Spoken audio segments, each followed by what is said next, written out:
Movie की शुरुआत में हमें इराक का सीन दिखाया जाता है जहाँ खुदाई का काम चल रहा था। और हमें वहाँ एक फादर भी दिखाया जाता है जिसका नाम मैरिन था। फादर मैरिन भी खुदाई में लगे हुए थे और खुदाई के दौरान उन्हें एक तावीज मिलता है जो कि पज़ारों से बचाने के लिए इस्तेमाल किया जाता था। वहाँ पे रहने वाले लोगों का मानना ये था कि पज़ारो एक शैतान है क्योंकि शदीद गर्मी में प्यास और गर्मी से वहाँ के लोगों को तंग करता है और बारिश के मौसम में टिड्डियों के एक तूफान को भेजता है। वो टिड्डियाँ करोड़ों की तादाद में होती हैं जो फसलों को तबाह बर्बाद कर देती हैं। फसलों की तबाही की वजह से वहाँ के लोगों को गुर्बत का सामना था। वहाँ पर रहने वाले ज्यादातर लोग तो भूख से ही मर जाते थे। लेकिन वहाँ पे ये एक शैतान नहीं था बल्कि इससे एक बड़ा भी शैतान माना जाता था जिसका नाम लेमेस्ट्रो था। लेमेस्ट्रो पेज़ेजो से भी ज्यादा 2 हाथ आगे था। लेमेस्ट्रो जालिम शैतान था जो बच्चों को उनकी माँओं से अलग कर देता था और वहाँ पे रहने वाले लोगों को बहुत ज्यादा तंग किया करता था। इसीलिए वहाँ के रहने वाले लोग पेज़ेजो से मदद लिया करते थे लेमेस्ट्रो को रोकने के लिए।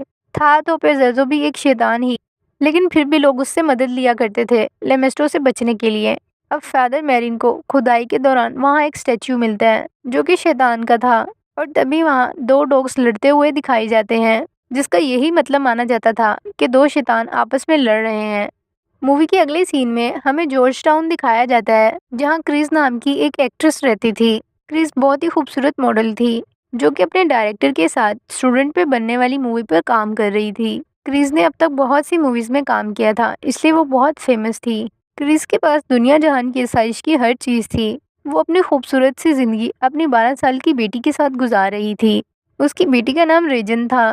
फिर एक दिन क्रिस अपनी बेटी की टॉयज को देख रही होती है जहाँ उसे एक बोर्ड दिखाई देता है जिस पर वो अपनी बेटी से पूछती है क्या ये तुम खेलने के लिए इस्तेमाल करती हो। इस पर रीजन उसे बताती है कि हाँ, मैं ये बोर्ड अपने कैटन हुडी के साथ खेलती हूँ। क्रिस उसकी इस बात को सीरियस नहीं लेती और एक मजाक ही समझती है और रीजन से कहती है कि आओ हम ये गेम साथ में खेलते हैं। इसके बाद ये दोनों इस बोर्ड की गेम को खेलना स्टार्ट करते हैं, लेकिन फिर वो टेबल बोर्ड खुद ही क्रिस से दूर हो जाता है।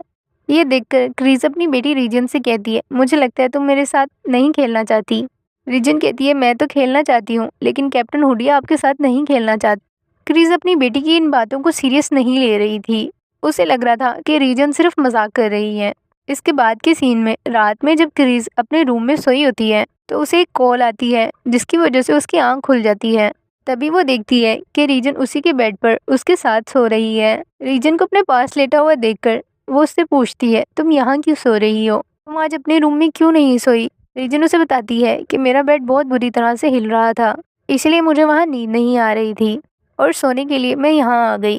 उसके बाद क्रिस जब उसके रूम में आकर देखती है तो वहाँ सब नॉर्मल था, लेकिन उसे अपने घर के टॉप फ्लोर से कुछ आवाजें सुनाई दे रही थी। ये आवाजें अक्सर क्रिस को सुनाई दिया करती थी लेकिन वो फिर भी इग्नोर कर देती थी। लेकिन आज फिर देखने के लिए वो टॉप फ्लोर तक जाती है लेकिन वहाँ उसे कुछ भी नजर नहीं आता और ना ही उसे समझ आता है कि उसके घर में आवाजें कहाँ से आती हैं। खैर फिर हमें अगली सुबह का सीन दिखाया जाता है जब क्रिस रीजन को डॉक्टर के पास ले जाती है और जब डॉक्टर रीजन को चेक कर रहा होता है तो रीजन डॉक्टर के साथ बहुत मिसबिहेव करती है। चेकअप के बाद डॉक्टर क्रिस को बताता है कि रीजन को नर्व प्रॉब्लम है इसीलिए उसे हाइपरटोन का मसला है। इसी ही वजह से उसे छोटी छोटी बातों पर बहुत गुस्सा आता है। अगर इसकी कंडीशन यही रही तो इसे डिप्रेशन हो सकता है। डॉक्टर क्रिस से पूछता है आपके घर में क्या आप लोग लड़ाई करते हैं। क्रिस कहती है कि नहीं, हमारे घर का माहौल तो बहुत पुरसुकून है, हमारे घर में सिर्फ मैं और रीजन ही रहती है। इस पर डॉक्टर से कहता है हो सकता है कि रीजन अपने फादर को मिस करती हो सकता है यही चीज इसे डिस्टर्ब कर रही हो। इसके बाद के सीन में हमें मैरिन की मदर को दिखाया जाता है जिसे मैरिन के भाई हॉस्पिटल में एडमिट करवा देते हैं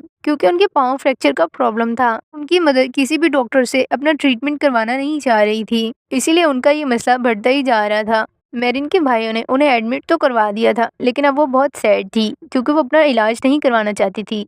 लेकिन ये हॉस्पिटल भी कुछ खास नहीं था, उनके ट्रीटमेंट से इनकी मदर का पेन कम नहीं हो रहा था। इसलिए मैरिन के भाई सोच रहे थे कि उनकी माँ को किसी अच्छे हॉस्पिटल में एडमिट करवाया जाए, लेकिन उनके पास इतने पैसे भी नहीं थे कि वो किसी अच्छे हॉस्पिटल का बिल अफोर्ड कर सकें।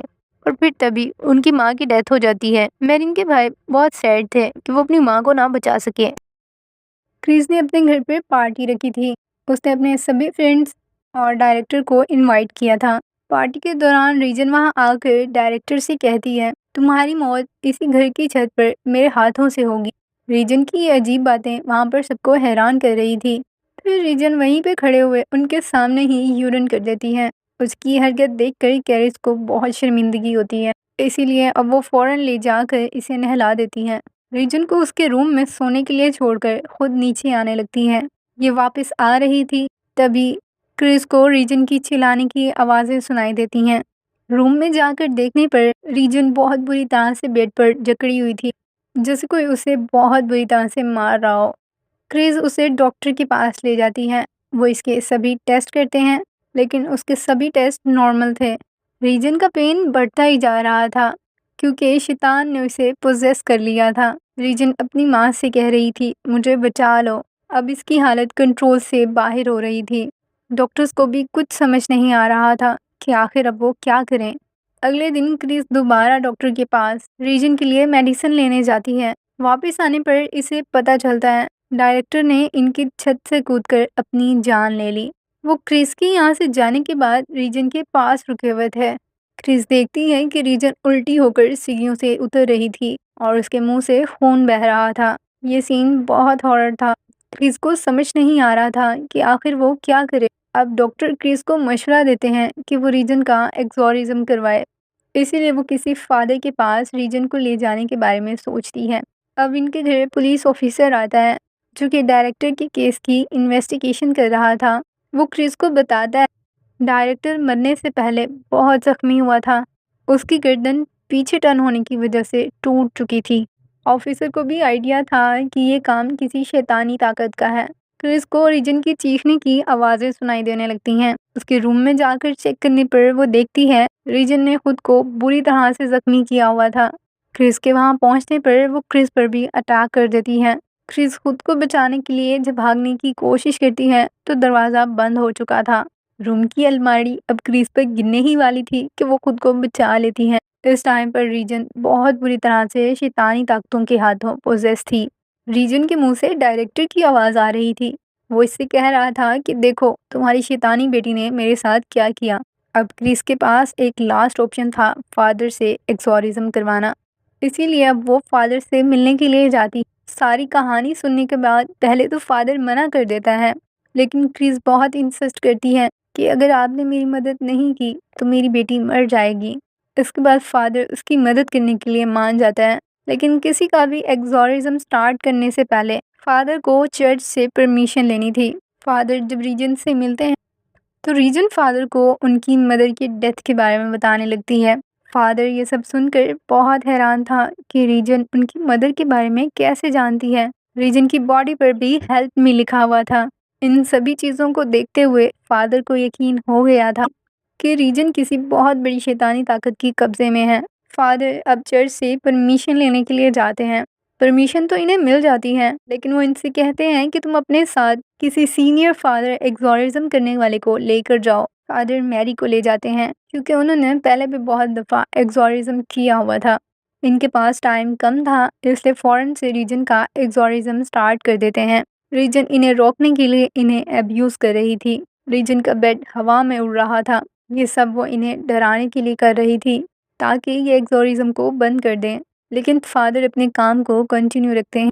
वो रूम की चीज़ों को इधर उधर फेंक रही थी। टाइम गुजरने के साथ साथ रीजन को कंट्रोल करना मुश्किल होता जा रहा था। रीजन अपने हाथ की पट्टियाँ खुलवा कर बिल्कुल हवा में खड़ी थी। तभी फादर को वहाँ शैतान पेज़ेज़ू का साया नज़र आता है। पेज़ेज़ू फादर को रोकने के लिए इन्हें उनकी माँ की मौत के बारे में कहने लगता है कि तुम ही अपनी माँ की मौत के ज़िम्मेदार हो। तुम्हारी वजह से तुम्हारी माँ इस दुनिया में नहीं रही। पहले तो फादर इसकी बातों को इग्नोर करने की कोशिश करते हैं, लेकिन फिर शैतान पेज़ेज़ू फादर की माँ की आवाज़ में कि तुम ही मेरी मौत के ज़िम्मेदार हो। ये सुनने के बाद फादर इमोशनल हो जाते हैं। फादर मैरी उसे कुछ देर के लिए बाहर चले जाने के लिए कहते हैं।